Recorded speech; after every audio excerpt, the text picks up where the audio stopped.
nous avons choisi ce nom Meet Toulouse. Bon, Toulouse, ça, chacun comprend, on fait notre pub au passage. Et puis Meet, parce que c'est l'idée de la rencontre.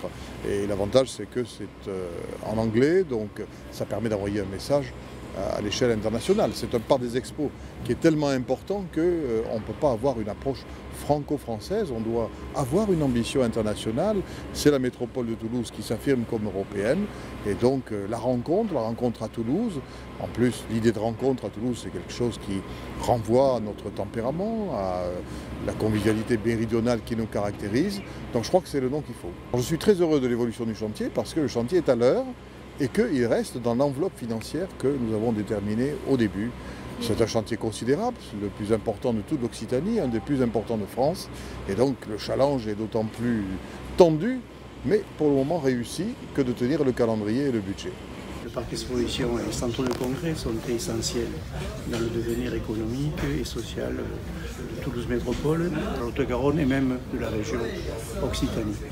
Ce chantier avance bien grâce au savoir-faire de la maîtrise d'œuvre et à la qualité des entreprises qui sont là. C'est un avenir qui est assuré. Le chantier lui-même, c'est des heures de travail pour les ouvriers et ce sont aussi des emplois futurs dans le tourisme et la relation publique.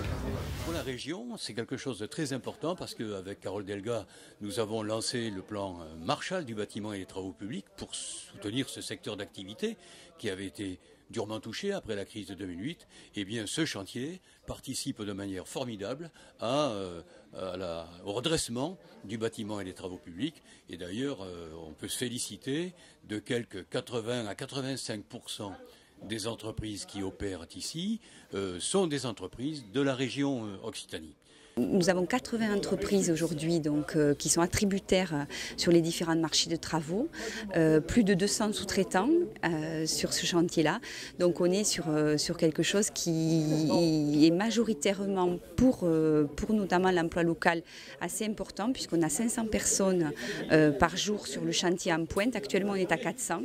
Donc finalement un très beau chantier qui représente à peu près pour le chiffre d'affaires des entreprises, c'est 220 millions d'euros de travaux et 85% des entreprises sont régionales. L'exemplarité, elle est à tous les niveaux, aussi bien au niveau de la sécurité, du travail illégal.